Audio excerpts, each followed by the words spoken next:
They said I was worthless. They said my dreams were nothing but childish fantasies. But tonight, as I stood at the podium of my father's company, watching his face drain of color, I finally understood what power truly meant. Let me take you back to where it all began, to the night that changed everything. The grand ballroom of the Plaza Hotel in Manhattan sparkled with crystal chandeliers and the clinking of champagne glasses. It was my sister Serena's promotion party, celebrating her rise to vice president of Vance Holdings, the empire my father Ethan had built over 3 decades. I sat at the far end of the long mahogany table, my fingers intertwined with my husband Marcus's beneath the white tablecloth. The silk dress I wore felt too tight, or maybe it was just the suffocating atmosphere of contempt that seemed to wrap around me like a noose. My father stood, raising his glass of Dom Perignon, his silver hair perfectly styled, his tailored Tom Ford suit screaming old money and power. The room fell silent as everyone waited for his speech. I could feel it coming, that familiar twist in my stomach that told me I was about to be humiliated once again. Tonight, Ethan began, his voice booming with self-importance, we celebrate the true daughter of this family, the one who brings glory to the Vance name. His eyes found mine across the room, and that cruel smile played at the corners of his mouth. I had seen that smile my entire life, the one that said I would never be enough. Serena stood beside him, her designer gown probably costing more than most people's annual salary, her perfectly manicured hand touching father's arm in a gesture of false modesty. But her eyes, those cold blue eyes, gleamed with triumph as they locked onto mine. "Father, you don't need to say such things," she said, her voice dripping with fake humility that everyone in the room could see through except him. "Oh, but I do," Ethan continued, his voice growing sharper. "The world needs to understand the difference between ambition and wasted potential." He paused, letting his words sink in like daggers. "One daughter runs an empire, making million-dollar deals and expanding our reach into international markets. The other plays with paints in a coffee shop, pretending that scribbling on canvas is a real career." The table erupted in polite laughter, the kind that wealthy people use to mask their cruelty. I felt Marcus's hand tighten around mine, his thumb stroking my palm in silent support. He didn't speak, but I could feel the tension radiating from his body. My husband had always been quiet, observant, the kind of man who spoke through actions rather than words. The Vance family had never understood him, and that made them uncomfortable. Serena leaned forward, her perfectly white teeth showing in what she probably thought was a charming smile. "Elena, you're still doing your little art thing, right? Selling paintings at that farmer's market in Brooklyn?" She emphasized the word little, as if my entire existence could be summarized in that one dismissive adjective. More laughter rippled through the crowd. I forced my lips into a smile that felt like it might crack my face. "Yes, Serena. I'd rather create worlds on canvas than destroy them in boardrooms." The words came out before I could stop them, laced with more bitterness than I intended. My father's face darkened. He set his glass down with enough force that the champagne sloshed over the rim. "Elena, you need to learn your place. Don't think that marriage to Marcus can hide your failures. This family doesn't accept mediocrity. While Serena closes deals worth millions, you sell watercolors to tourists for $50. The room went silent. Even the waiters stopped moving. I could feel every eye on me, could feel the judgment and pity mixing together in a toxic cocktail. My throat tightened, and for a moment, I thought I might cry right there in front of everyone. But then Marcus stood up, his chair scraping against the marble floor with a sound that echoed through the ballroom. He didn't say a word. He simply pulled out my chair, his movements deliberate and controlled. Then he leaned down, his lips close to my ear, and whispered words that would change everything. "Don't worry, love. There will come a day when these people will have to bow before you, and I'll make sure of it." We walked out of that ballroom with our heads held high, leaving behind a room full of shocked faces and my father's angry shouting. I could hear Serena's voice calling after us, something about disrespect and knowing our place. But Marcus kept walking, his hand firm on my lower back, guiding me toward the exit and away from the life I had always known. The cool October air hit my face as we stepped onto Fifth Avenue, and I finally allowed myself to breathe. Tears streamed down my cheeks, ruining the makeup I had spent an hour applying. Marcus hailed a cab, and we rode in silence back to Brooklyn, to our small apartment above my coffee shop. The Canvas Cafe was my sanctuary, a tiny space I had opened 3 years ago with the money my grandmother had left me. It was nothing compared to Vance Holdings' Manhattan skyscraper, but it was mine. The walls displayed my paintings, local artists' work, and photographs from customers. The mismatched furniture gave it a cozy, bohemian feel that was the complete opposite of my father's sterile corporate world. That night, Marcus and I sat in the cafe long after closing, the streetlights casting long shadows through the window. I nursed a cup of coffee that had long gone cold while Marcus worked on his laptop, his fingers flying across the keyboard. He had always been like this, working late into the night on projects he never fully explained. I knew he was a software engineer, that he had his own consulting business, but he was always vague about the details. "I hate them," I finally said, breaking the silence. My voice sounded small and broken even to my own ears. I hate feeling like I'm worthless, like everything I do is just a joke to them. Marcus closed his laptop and looked at me with those dark eyes that had first captured my heart 5 years ago. You're not worthless, Elena. You have talent, determination, and integrity. Things they wouldn't recognize if it slapped them in the face. But how can I prove it? I asked, frustration bubbling up inside me. Vance Holdings is a giant. They have connections, money, power. I have a coffee shop and a dream that everyone thinks is stupid. Marcus smiled, but it wasn't a comforting smile. It was something else, something I had never seen before. It was calculating, almost predatory. Don't underestimate who I am, Elena. I'm not just some software engineer. I've been watching Vance Holdings for years. I know every weakness, every vulnerability, every skeleton in their closet.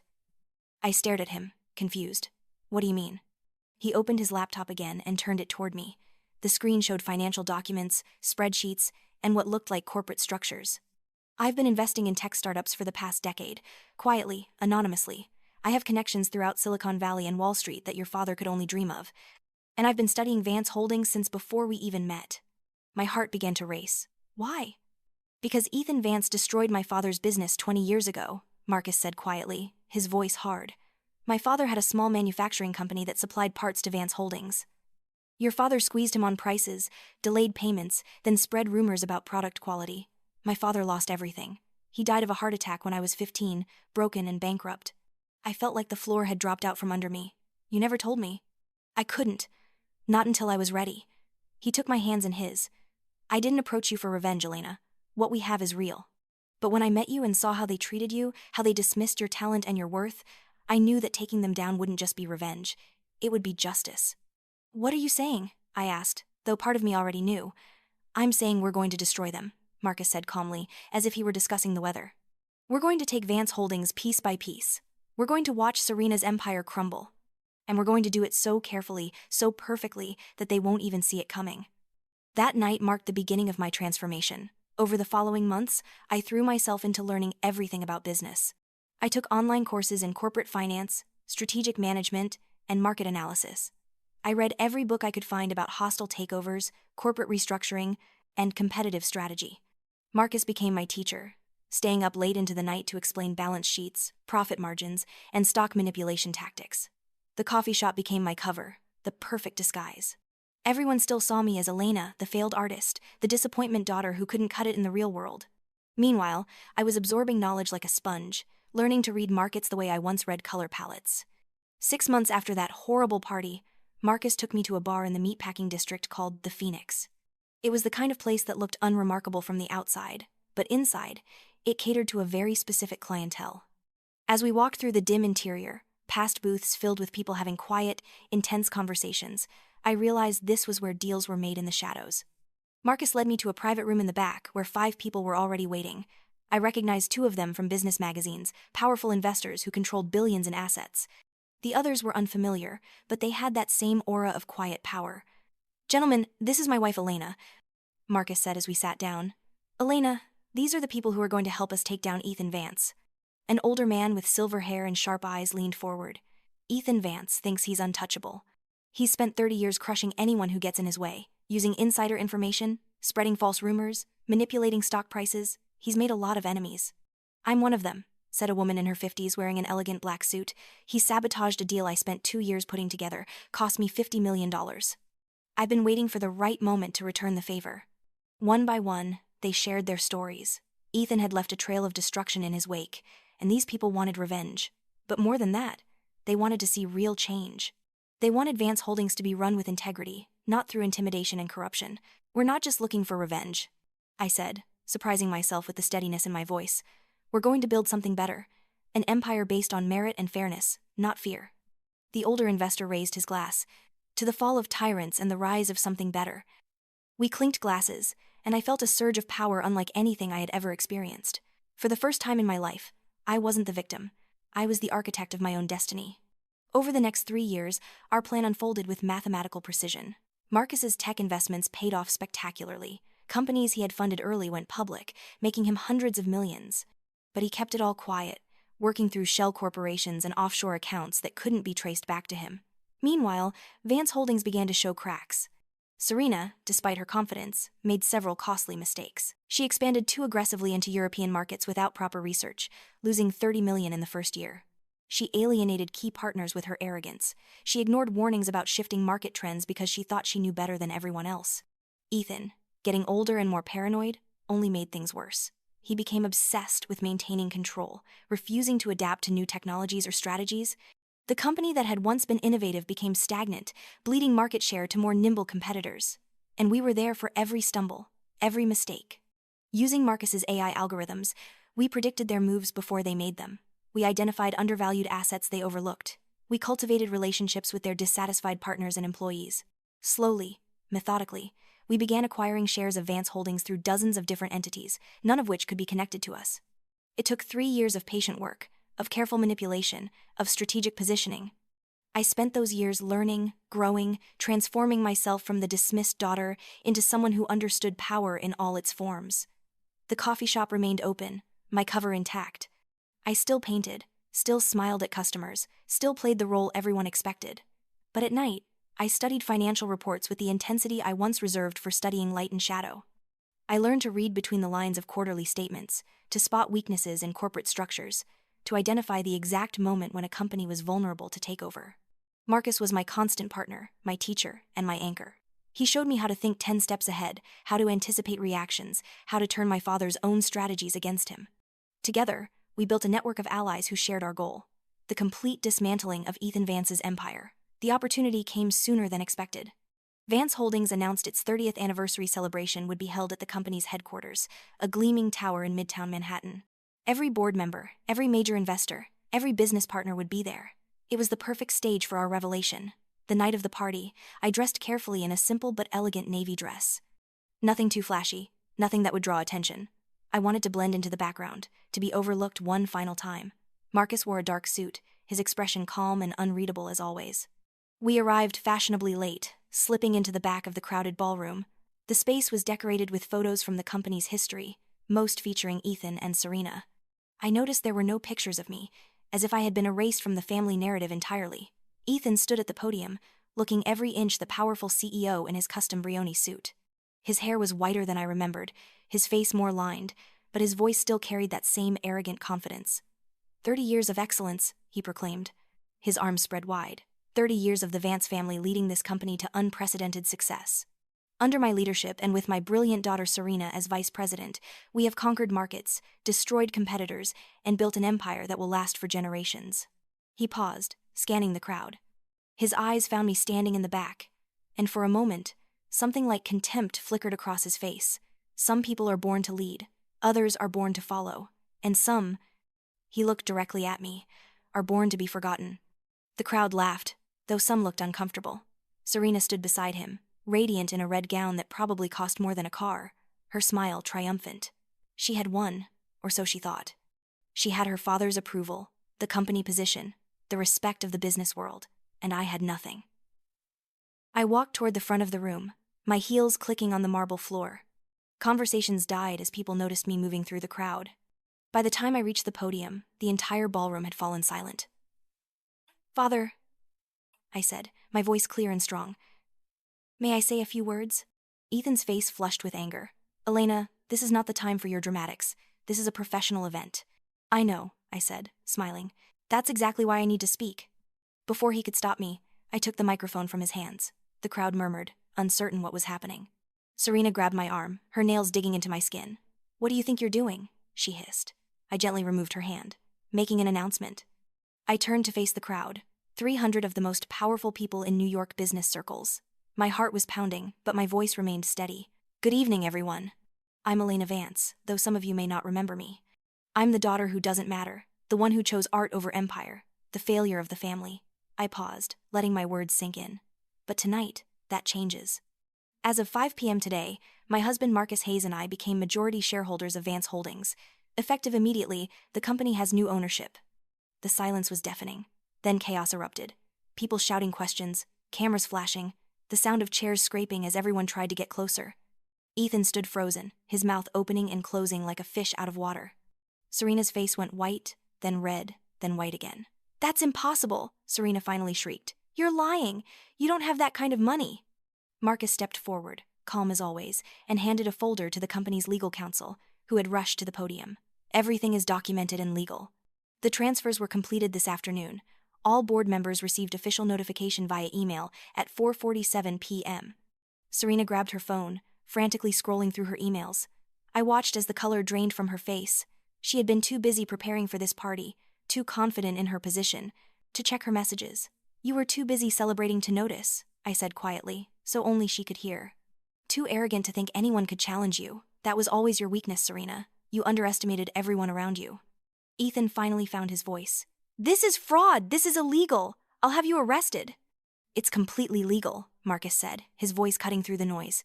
"We've been acquiring shares for 3 years through various investment vehicles.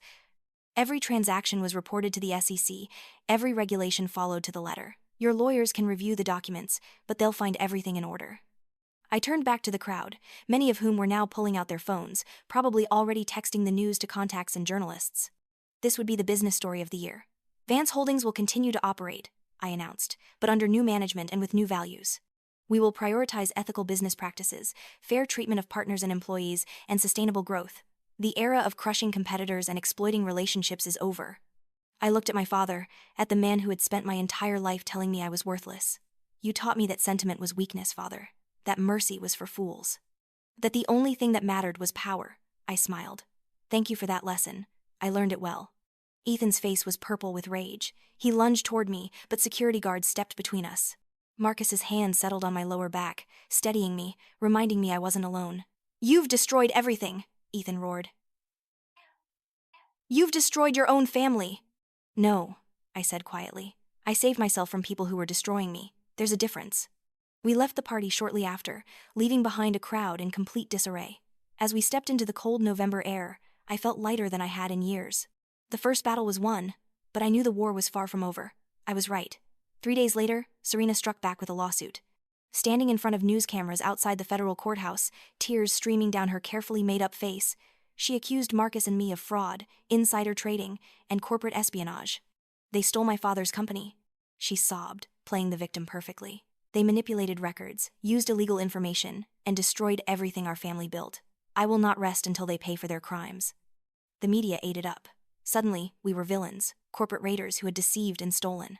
My phone exploded with messages from reporters wanting comments, from old acquaintances suddenly concerned, from strangers sending hate mail. But Marcus had anticipated this. He had spent 3 years documenting every transaction, every communication, every decision. He had known Serena would play dirty, because that's what the Vance family did when cornered. "Let them have their moment," he said as we watched the news coverage in our apartment. "We have something they don't." "What's that?" I asked. "The truth, and the law on our side." He was right. Our legal team, one of the best in the country, filed countercharges against Serena and Ethan, alleging that they had engaged in market manipulation, bribery, and fraudulent business practices for years. And Marcus had the evidence to prove it. It turned out that my husband hadn't just been studying Vance Holdings' business strategies, he had been quietly recording evidence of their crimes. Conversations where Ethan instructed Serena to spread false rumors about competitors, emails detailing insider information trades, documents showing how they had deliberately driven down stock prices of target companies before acquiring them at bargain prices. The trial became a media sensation. Every day, the courthouse steps were packed with reporters and cameras. Inside, the proceedings were brutal. Serena and Ethan's lawyers tried every tactic, but the evidence was overwhelming. I sat in the courtroom every day, watching my father and sister squirm as their dirty secrets were exposed. Part of me felt vindicated. Another part felt sad for what could have been, if they had only chosen to be different people. The turning point came when Marcus's lawyers played an audio recording of Ethan instructing Serena to deliberately sabotage a competitor's product launch by bribing a key supplier to delay deliveries. The judge's expression darkened as he listened to my father laugh about how they would crush those insects. When the recording ended, the courtroom was silent. Ethan sat with his head in his hands, finally realizing that his empire of cruelty had caught up with him. Serena stared straight ahead, her face a mask of fury and despair.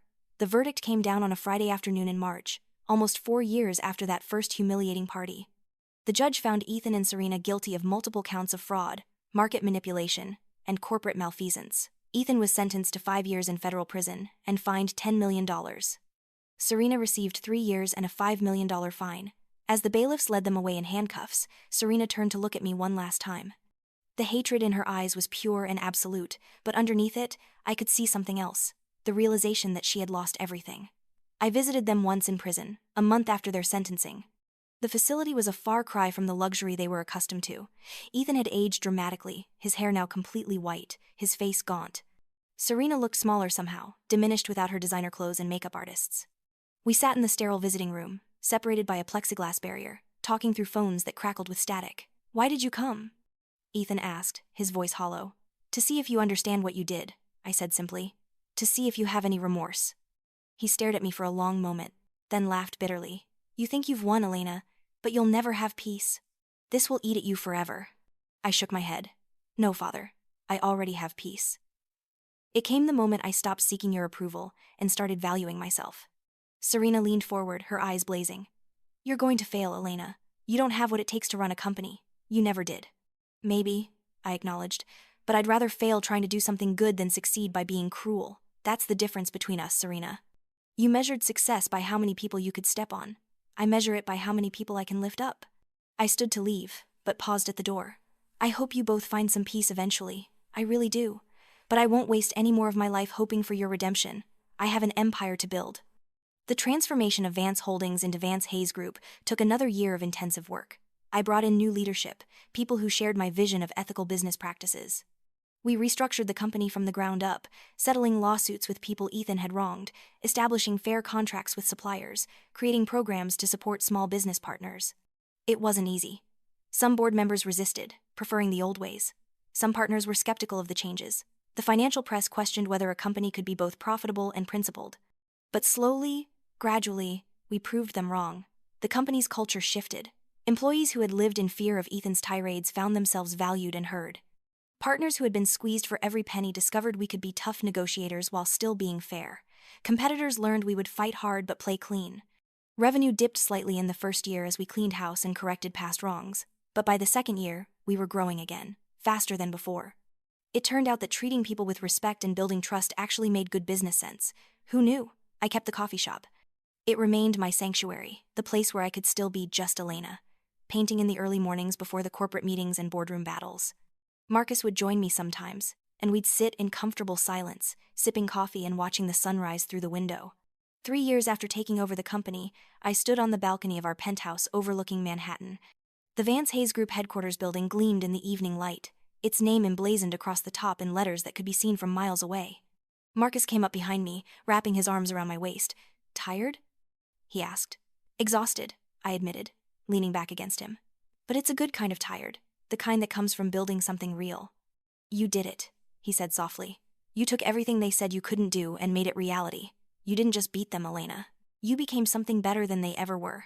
I thought about his words as I looked out over the city. He was right. I had won, but not in the way Ethan and Serena understood winning. I hadn't just taken their empire. I had transformed it into something they could never have built, because building it required the one thing they had never possessed: genuine care for something beyond themselves. The phone in my pocket buzzed. It was a message from the head of our new community investment program, sending photos of the ribbon-cutting ceremony for a small business incubator we had funded in Brooklyn, not far from where my coffee shop still stood. The program provided loans and mentorship to aspiring entrepreneurs, people like I had once been, dismissed and underestimated. "Look at this," I said, showing Marcus the photos. Young people of all backgrounds, smiling as they received their first funding, their first real chance. This is what winning actually looks like. He kissed my temple. "This is just the beginning, isn't it?" "Yes," I said, watching the sun set over the city that had witnessed my transformation from dismissed daughter to CEO, from victim to victor. "This is just the beginning." I thought back to that night 4 years ago, standing in the ballroom of the Plaza Hotel, watching my father humiliate me in front of 300 people. If someone had told me then that I would end up here, owning his company, rebuilding his empire into something better, I wouldn't have believed them. But that's the thing about being underestimated. People tell you that you're nothing, that you'll never amount to anything, that you should know your place. And sometimes, if you're lucky, if you're smart, if you find the right partner who believes in you, those dismissals become the fuel that drives you to prove everyone wrong. My father taught me that mercy was weakness. Serena taught me that cruelty was strength. But they were both wrong. True strength comes from choosing to be better than the people who hurt you. True victory isn't about revenge, though I won't pretend revenge didn't feel satisfying. True victory is about taking the ashes of what others tried to burn down and building something phoenix-like from the flames. The city lights began to twinkle below us, millions of tiny stars in the urban darkness. Somewhere out there, other people were being dismissed, told they weren't good enough, told they would never matter. I hoped some of them would hear about my story. I hoped it would give them the strength to keep going, to keep believing in themselves when no one else did. Because that's what I learned from this whole journey.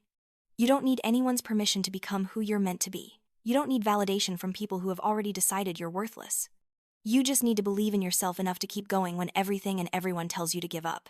Marcus squeezed my hand, pulling me back from my thoughts. What are you thinking about? Everything, I said simply. How far we've come. How much has changed? Any regrets? He asked. I considered the question seriously. Did I regret the years of pain and humiliation? Did I regret the family relationships that were now irreparably broken? Did I regret the brutal public battle that had exposed so many ugly truths? No, I said finally. No regrets. Because everything that happened, all the pain and struggle, made me who I am now. And I like who I've become. We stood together on that balcony as the night deepened, two people who had started as underdogs and ended as empire builders. The journey had been hard, sometimes brutal, often painful. But it had also been worth it, because I had learned the most important lesson of all. The only validation you really need is your own. The only approval that matters is the approval you give yourself. And the only empire worth building is one you can be proud of, one that makes the world even slightly better than you found it. The Vance name had once meant fear, manipulation, and ruthless ambition. Now, under my leadership, it was starting to mean something different. Integrity, fairness, the belief that business could be both profitable and principled. It would take time. Changing a corporate culture and a business reputation doesn't happen overnight, but I had time. I had patience. And, most importantly, I had finally learned to value myself not based on what my father or sister thought of me, but based on who I knew myself to be. That was my real victory. Not the company, not the money, not even watching my tormentors face justice. My real victory was standing on this balcony, looking out over the empire I had built, and feeling genuine peace in my heart. From ashes, I had built an empire. But more importantly, from the ashes of who I was expected to be, I had built myself into who I was meant to become. And that, in the end, was worth more than all the boardrooms and quarterly reports and business empires combined. The future stretched before me, full of possibility and promise. There would be challenges ahead, I knew that. Running a major corporation was never easy, and there would always be people waiting for me to fail, ready to say I had only succeeded because of luck, or Marcus's help, or some other excuse that denied my own capability. But I was ready for them. I had survived my father's contempt and my sister's cruelty. I had survived being dismissed, underestimated, and written off. I had survived it all and emerged stronger, wiser, and more determined than ever. This was my empire now, built not on fear, but on respect, not on manipulation, but on integrity, not on crushing others, but on lifting them up while still achieving success. And as I stood there, with Marcus beside me, looking out over the glittering cityscape, I realized something profound. My father had been wrong about everything. Mercy wasn't weakness. Compassion wasn't foolishness. Treating people with dignity wasn't naive. Those things were actually the foundation of lasting success. They were what would make Vance Hayes Group thrive in the long term, long after companies built on cruelty and fear had crumbled to dust. I smiled. A genuine smile of satisfaction and hope. The best revenge, it turned out, wasn't destroying my enemies. The best revenge was becoming so successful, so fulfilled, so genuinely happy that their opinions of me no longer mattered at all. That was the lesson I would carry forward. That was the legacy I would build. Not just a successful company, but a life lived on my own terms, by my own values, creating something meaningful that would outlast all of us. From ashes to empire. From dismissed daughter to respected CEO. From victim to victor. This was my story, and it was just beginning. The phone rang early the next morning, pulling me from sleep. I glanced at the clock, 6 a.m., and saw an unknown number flashing on the screen. Marcus stirred beside me but didn't wake. I slipped out of bed and answered in the living room, my voice still rough with sleep. Miss Vance? This is Detective Sarah Morrison from the Manhattan District Attorney's Office. The woman's voice was professional but carried an edge of urgency. I apologize for the early call, but we need to speak with you about your father and sister. My stomach dropped. They were already in prison. What more could have happened? What's wrong? There's been an incident. Your father had a heart attack last night. He's in the hospital, stable but serious. Your sister is requesting to speak with you. She says it's urgent. I sank onto the couch, processing this information. Part of me wanted to say no, to let them face their consequences without my involvement. But another part, The part that still remembered being a little girl who desperately wanted her father's love, couldn't completely shut the door. "I'll be there this afternoon," I said finally. Marcus found me an hour later, sitting at the kitchen table with a cold cup of coffee, staring at nothing. He didn't ask questions, just sat beside me and waited until I was ready to speak. "My father had a heart attack," I said. "Serena wants to see me."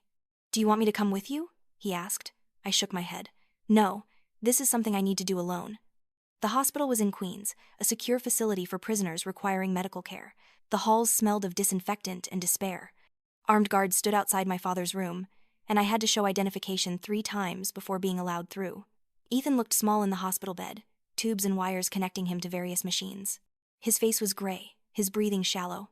For a moment, seeing him so vulnerable, I felt a flash of the old instinct to protect him, to make everything better.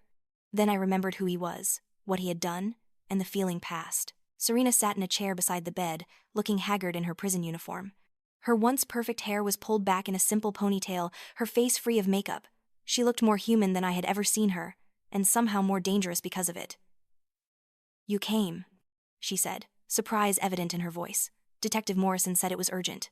I stayed near the door, not committing to staying. Serena gestured to the man in the bed. "He's dying, Elena. The doctors say even if he survives this, his heart is too damaged. Maybe weeks, maybe months, but not much longer." I looked at our father, feeling oddly empty. I had expected to feel triumph or satisfaction or grief, but instead there was just a hollow numbness. "Why did you want to see me?" "Because I need to tell you something," Serena's voice cracked, "before it's too late, before I lose whatever's left of my soul." I pulled a chair over but didn't sit. "I'm listening." "You were right," she said, the words seeming to physically pain her. "About everything. About him, about me, about what we became." She looked at our father's unconscious form. "I spent my entire life trying to earn his approval. I did terrible things, destroyed good people, sacrificed every relationship I had. And for what? To end up here, watching him die, knowing that even now, even after everything, he doesn't really love me. He never loved either of us. He only loved what we could do for him." I remained silent, not sure where she was going with this. "When we were kids," Serena continued, "before Mom died, do you remember how different it was? How he used to take us to the park, tell us stories, make us laugh?" I did remember. Vaguely. Brief flashes of warmth before our mother's death from cancer when I was 7 and Serena was 9. After that, Ethan had changed, becoming harder, colder, more obsessed with success and control. After Mom died, he told me something. Serena's eyes filled with tears. He said that love made you weak, that caring about people was a liability in business. He said Mom's death proved that emotions were dangerous because they could be used against you. So he decided to stop feeling them. She wiped her eyes roughly. "And he trained us the same way. But you resisted, Elena. You kept painting, kept feeling, kept being human. I hated you for it because I thought you were weak. But really, I was jealous. Because you had the courage to stay yourself, and I didn't." "Why are you telling me this now?" I asked, my voice harder than I intended. "Because you deserve to know that none of it was your fault." Serena stood, moving closer. "Every cruel word, every dismissal, every humiliation, that was about our damage, not yours. You were never the problem. We were." I felt something crack inside me, a wall I had built to protect myself. "That doesn't undo what you did to me." "I know," Serena's voice broke. "I know it doesn't. Nothing can undo it. But I need you to know that I'm sorry, truly, deeply sorry. Not because I got caught, not because I'm in prison, but because I hurt someone who never deserved it, my own sister."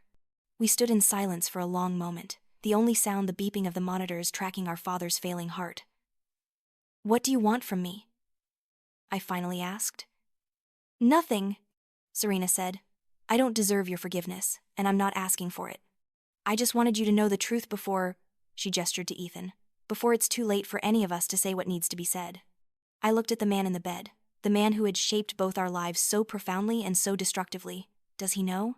About how wrong he was? "No," Serena said sadly. "He's still convinced he did everything right, that we failed him, not the other way around. Even now, especially now, he can't see past his own ego." Then I have nothing to say to him. I turned to leave, then paused. "I hope you find some peace, Serena. I really do. But I can't be part of your redemption. I've spent too much of my life trying to fix things that were never mine to fix." "I understand," she said quietly. "For what it's worth, I'm proud of what you've done with the company. You're making it into something better than it ever was under us." I left without responding, walking through those sterile halls and out into the bright afternoon Sunday. I sat in my car for a long time, processing everything that had happened. Part of me felt vindicated by Serena's apology.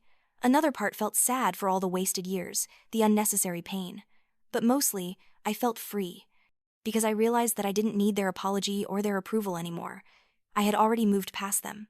Already built a life that didn't revolve around their validation or their cruelty. Marcus was waiting when I got home, and I told him everything. We talked late into the night, processing the complexity of family and forgiveness and moving forward. He didn't try to tell me how to feel, just listened and held me when the tears finally came. Ethan died 2 weeks later. Serena called to tell me, her voice flat and emotionless. There would be a small funeral, she said. Just her and a priest. She didn't expect me to come. I surprised myself by going anyway. Not for him, but for closure. For the little girl I used to be who had loved her father before he became a monster. I stood at the back of the chapel, watching as they lowered the casket into the ground, and I felt the last chains of my past break away. "Goodbye, Father," I whispered. "I hope you found whatever you were looking for." The business world watched our family drama with fascination, turning it into cautionary tales and case studies.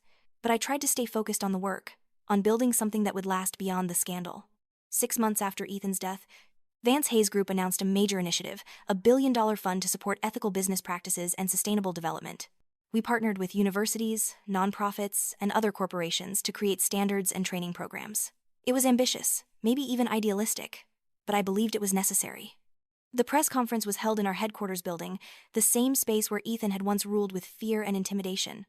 Now it was filled with light, with hope, with people who believed business could be a force for good. As I stood at the podium, looking out at the sea of faces and cameras, I thought about how far I had come.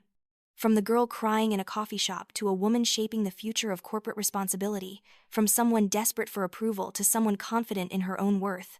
My father built an empire. I said into the microphone, my voice steady. But empires built on fear eventually crumble. Today, we're building something different.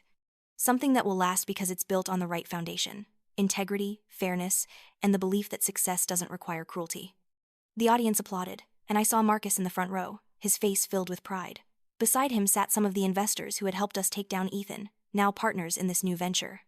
Behind them were employees, old and new, people who had chosen to bet their careers on this vision of ethical business. After the press conference, I returned to my office, the same office that had once been Ethan's throne room. I had redecorated it completely, replacing his dark wood and leather with light colors and plants. My paintings hung on the walls, a reminder of who I was beneath the CEO title. My assistant knocked and entered. "Miss Vance, there's someone here to see you. She doesn't have an appointment, but she says it's important." "Who is it?" "She says her name is Maya Chen. She's a business student at NYU and she wanted to meet you." I almost said no, my schedule was packed, but something made me hesitate. "Send her in." The young woman who entered was maybe 22, nervous but determined. She clutched a worn portfolio to her chest. "Miss Vance, thank you so much for seeing me," she said, words tumbling out. "I know you're busy, but I had to try. Your story, everything you've accomplished, it inspired me to keep going when everyone told me I was wasting my time." "Sit down," I said gently. "Tell me your story." She sat on the edge of the chair, still clutching her portfolio. "I'm studying business, but my real passion is sustainable fashion.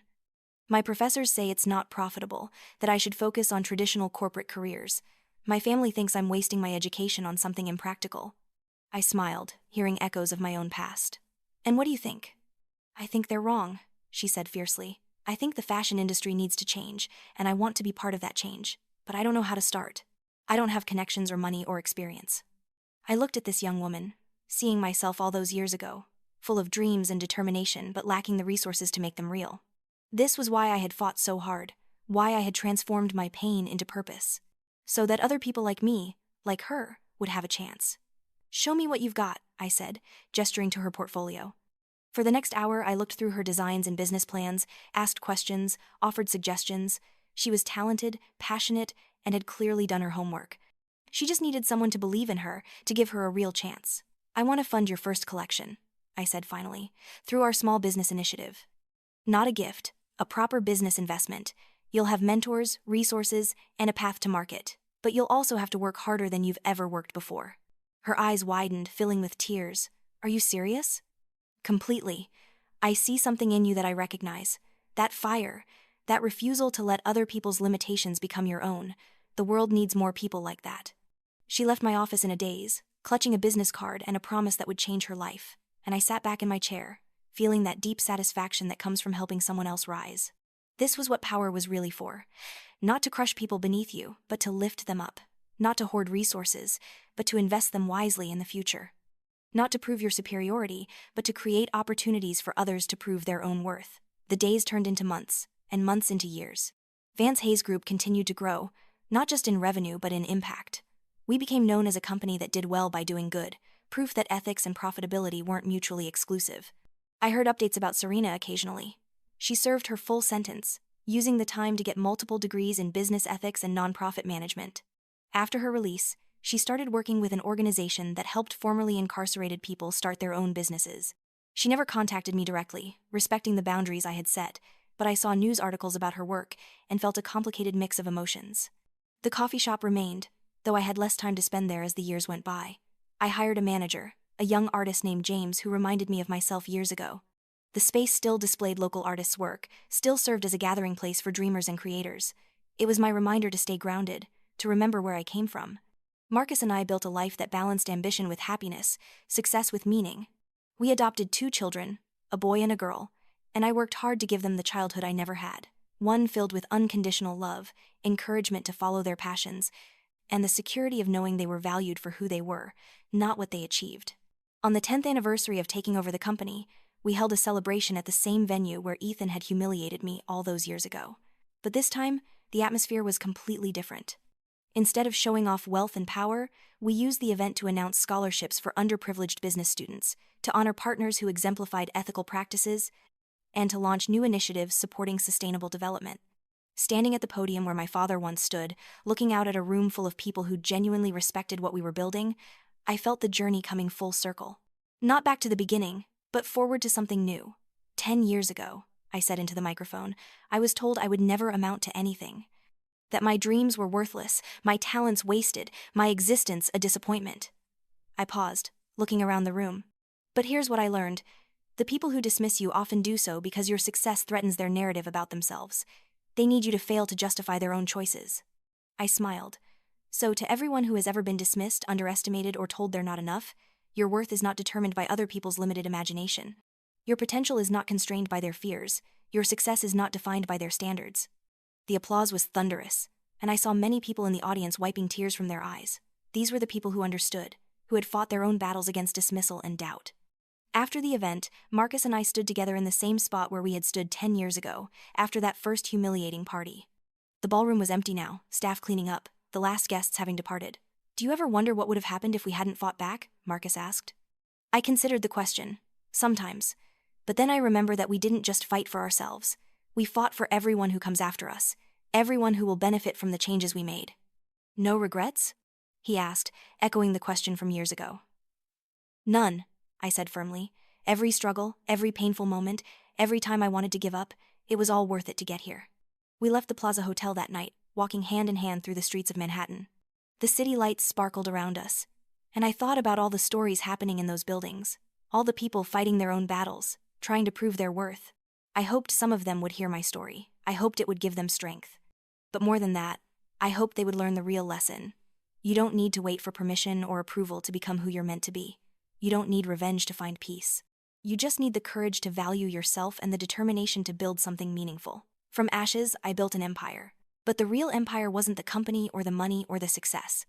The real empire was the life I built on my own terms, the person I became despite everyone trying to keep me small, the impact I made by refusing to let cruelty define what was possible. This was my story. A story of transformation, of choosing to be better than my circumstances, of turning pain into purpose. And though the journey had been hard, I wouldn't change a single moment of it. Because in the end, the greatest victory wasn't defeating my enemies, it was becoming someone I was proud to be.